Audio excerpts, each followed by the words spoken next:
You ask Tiger to solve. This deals with linear equations with one unknown. The final result is x equals 15.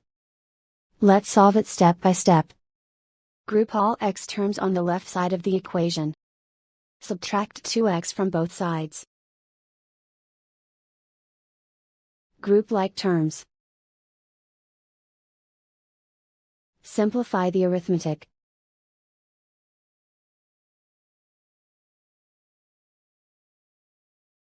Group all constants on the right side of the equation. Add 15 to both sides. Simplify the arithmetic.